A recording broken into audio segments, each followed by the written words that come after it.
April 6th, 2023, Holy Thursday, Evening Mass of the Lord's Supper. A reading from the book of Exodus. The Lord said to Moses and Aaron in the land of Egypt, "This month shall stand at the head of your calendar. You shall reckon it the first month of the year. Tell the whole community of Israel, on the 10th of this month every one of your families must procure for itself a lamb, one apiece for each household. If a family is too small for a whole lamb, it shall join the nearest household in procuring one, and shall share in the lamb, in proportion to the number of persons who partake of it. The lamb must be a year-old male and without blemish. You may take it from either the sheep or the goats. You shall keep it until the 14th day of this month, and then, with the whole assembly of Israel present, it shall be slaughtered during the evening twilight. They shall take some of its blood and apply it to the 2 doorposts and the lintel of every house in which they partake of the lamb.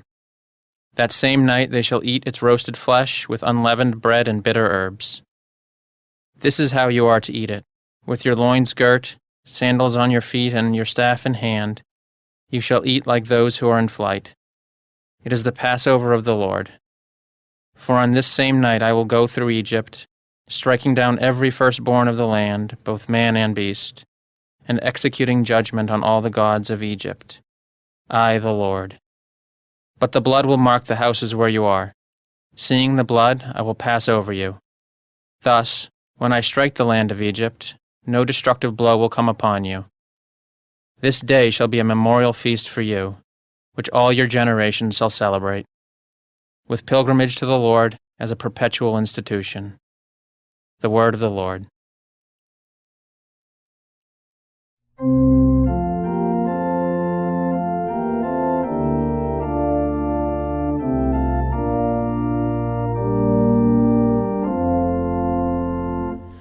Our blessing cup is a communion with the blood of Christ.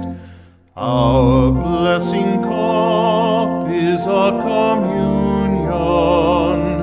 with the blood of Christ.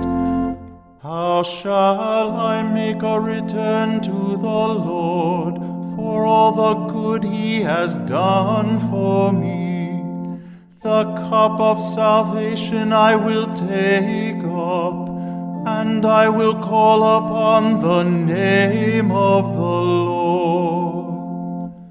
Our blessing cup is a communion with the blood of Christ.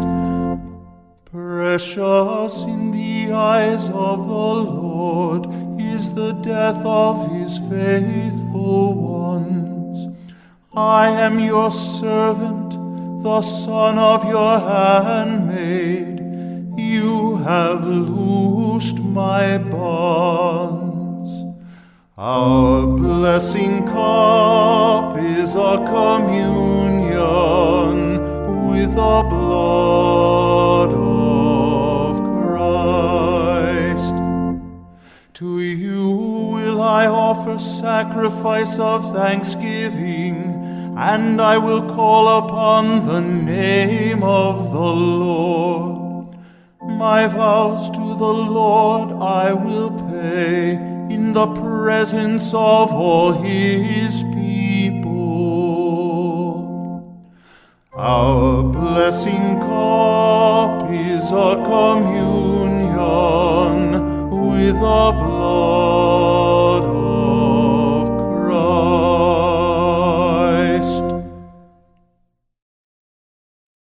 A reading from the first letter of St. Paul to the Corinthians. Brothers and sisters, I received from the Lord what I also handed on to you, that the Lord Jesus, on the night He was handed over, took bread, and after He had given thanks, broke it and said, "This is my body that is for you. Do this in remembrance of me." In the same way also the cup, after supper, saying, This cup is the new covenant in my blood. Do this as often as you drink it in remembrance of me. For as often as you eat this bread and drink the cup, you proclaim the death of the Lord until he comes. The word of the Lord. A reading from the Holy Gospel according to John.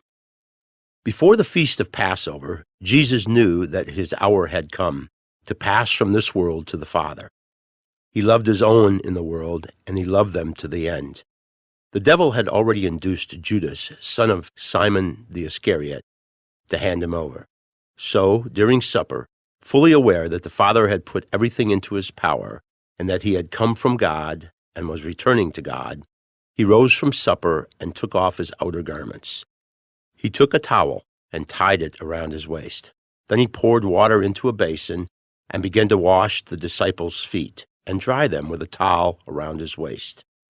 He came to Simon Peter, who said to him, "Master, are you going to wash my feet?" Jesus answered and said to him, "What I am doing you do not understand now, but you will understand later." Peter said to him, "You will never wash my feet." Jesus answered him, "Unless I wash you, you will have no inheritance with me." Simon Peter said to him, "Master, then not only my feet but my hands and head as well." Jesus said to him, "Whoever has bathed has no need except to have his feet washed, for he is clean all over. So you are clean, but not all." For he knew who would betray him. For this reason he said, "Not all of you are clean." So when he had washed their feet and put his garments back on and reclined at table again, he said to them, "Do you realize what I have done for you? You call me teacher and master, and rightly so, for indeed I am.